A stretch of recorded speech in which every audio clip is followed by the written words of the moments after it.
Bienvenidos a Certifica, el podcast de EQA sobre el mundo de la certificación de empresas.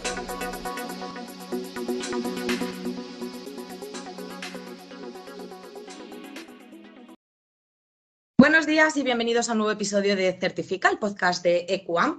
Hoy vamos a charlar sobre responsabilidad social empresarial en el fútbol. Para ello contamos con Mauro Colomina, técnico comercial de RSC en EQA España.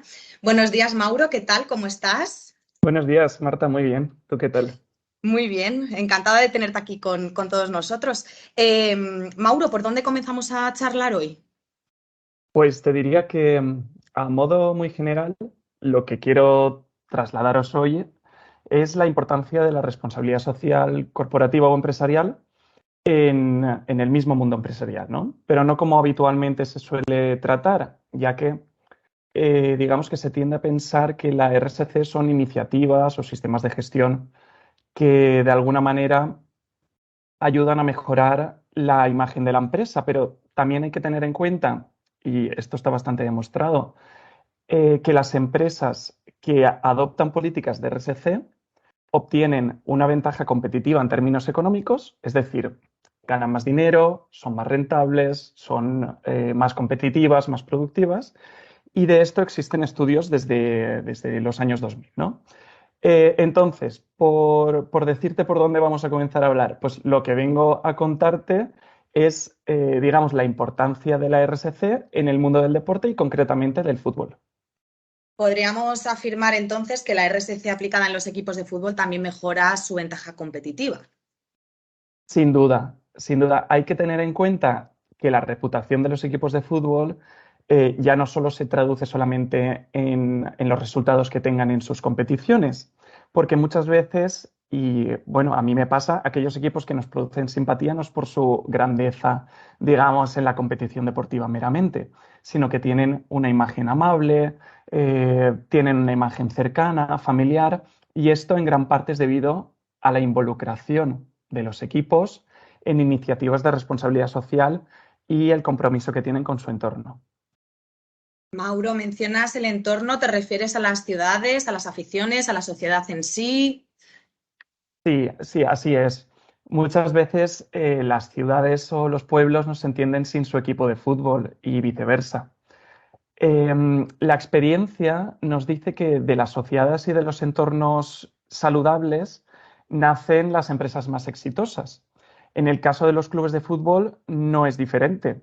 Como mencionabas, las aficiones, pues en definitiva se necesitan de aficiones no conflictivas que apoyen a un equipo de fútbol, se necesita de ambientes sociales con igualdad de oportunidades, donde pues los chavales y las chavalas más jóvenes que están jugando fútbol puedan llegar a competir sin importar de dónde vengan, o sea, sin importar su origen socioeconómico. Se necesitan, pues, en las ciudades de espacios verdes, espacios seguros, bien comunicados, que hayan redes de apoyo y ambientes sanos. En definitiva, al final de lo que nos damos cuenta es de que no es que haya una necesidad de elaborar estrategias e iniciativas de responsabilidad social empresarial que refuercen los clubes y mejoren la sociedad, sino que lo que hay que hacer es iniciativas que mejoren la sociedad y correlativamente refuercen los clubes.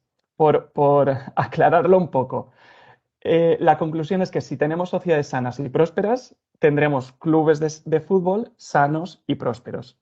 Y en definitiva, los clubes son reflejos de sus barrios y de sus ciudades. ¿Y cómo aterrizamos todo esto en propuestas más concretas? Pues yo creo que lo mejor es fijarse en clubes que lo están haciendo muy bien.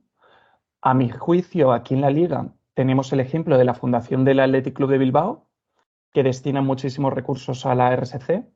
Por ponerte un ejemplo, tienen clubes de lectura con jugadores y jugadoras del primer equipo, es decir, proponen la lectura de un libro, se lo leen y después van a comentarlo con los aficionados y las aficionadas, que es una cosa muy guay.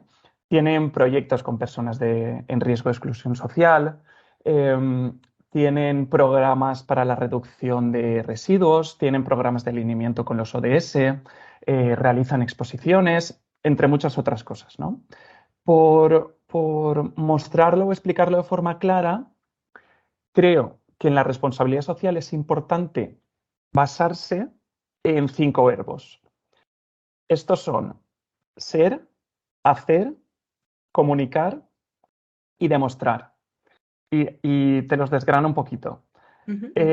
Ser, digamos, porque es importante que las empresas estén integradas por personas que crean en el proyecto común, más en un club de fútbol donde la motivación trasciende del tradicional interés económico, es decir, de recibir un salario, y pasamos a incorporarlos o afiliarnos, digamos, a la causa, ¿no?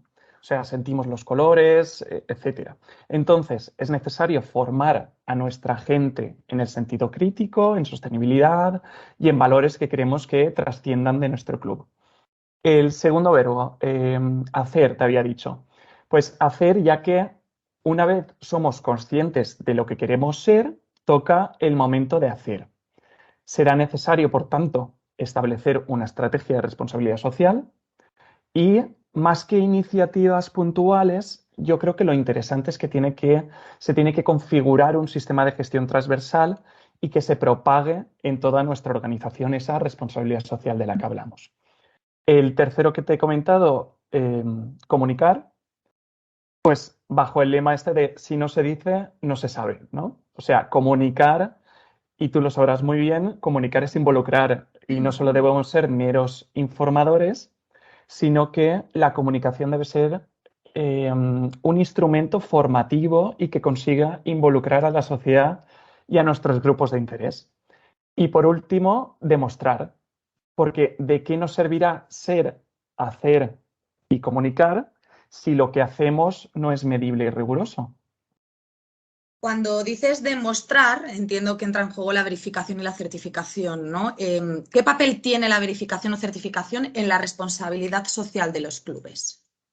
Sí, pues básicamente la certificación o la verificación lo que hace, y lo hemos hablado mucho en estos podcasts, es aportar seguridad, rigurosidad, garantizar la consecución de los objetivos, la medición de los beneficios. Entonces, teniendo en cuenta esto, existen numerosísimas iniciativas muy interesantes, algunas que ya se están llevando a cabo en equipos de fútbol, si quieres lo vemos después, y que aportan mucho valor y, como hemos dicho, ventaja competitiva. Pues se me ocurren desde programas para la compensación de emisiones de CO2, mediante compromisos de medición y reducción de gases de efecto invernadero. Certificaciones de sistemas de gestión medioambiental como la ISO 14001 o en calidad como la ISO 9001, que aportan valor, reputación, procedimientos pautados que ayuden a mejorar la productividad y eficiencia del club. También hay figuras, por ejemplo, de auditorías de expertos independientes conforme a criterios de la Liga. Implantación y verificación de planes de igualdad, que creo que también es una iniciativa muy interesante, más teniendo en cuenta la masculinización en el mundo del fútbol, ¿no?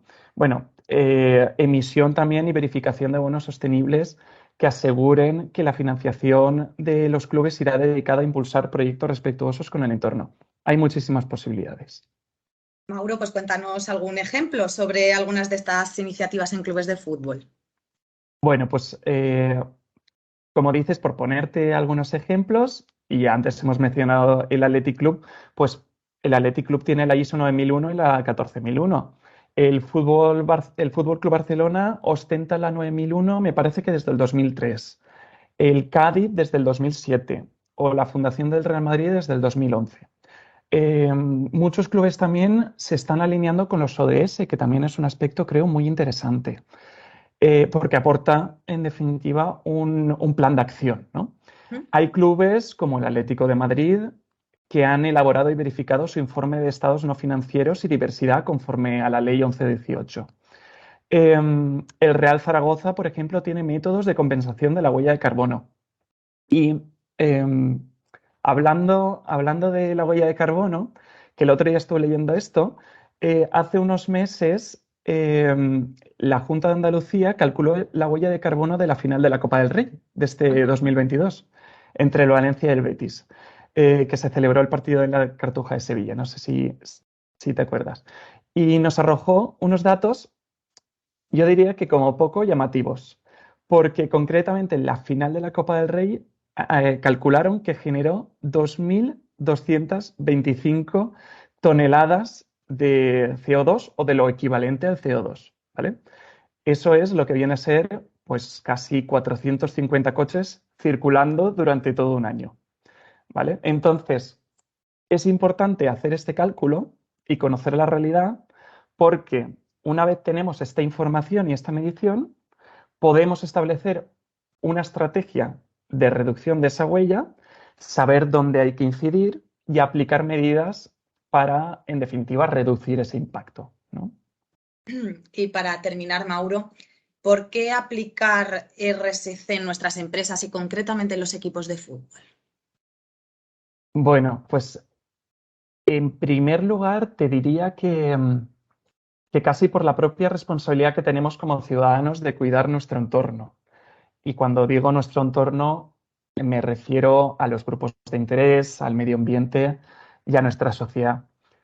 Y en segundo lugar, porque, como ya hemos comentado, se ha demostrado que la implantación de políticas de RSC mejora la salud económica, mejora la gestión y la dirección estratégica de las empresas.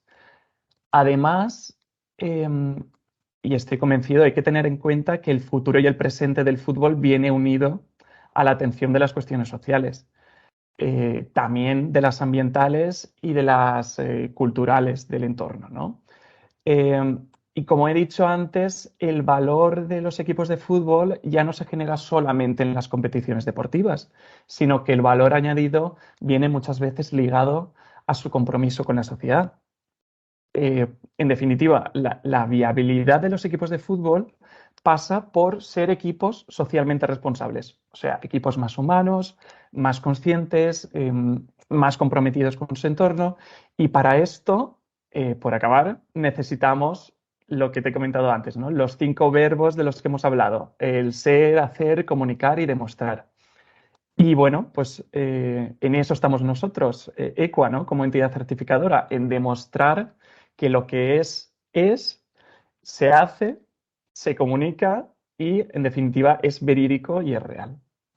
Pues muchísimas gracias, Mauro. Ha sido súper interesante. Mil gracias. Bueno, te lo agradezco mucho, Marta. Y gracias también a todos por acompañarnos en un episodio más de Certifica, el podcast de EQA. Vamos a recordar que en equa.es/webinars tenemos disponible la programación de todos los webinars gratuitos que impartimos de forma periódica y que también en la web de EQA tenéis disponibles todos los podcasts que hemos hecho hasta ahora. Muchas gracias, Mauro. Un saludo. Hasta luego, adiós.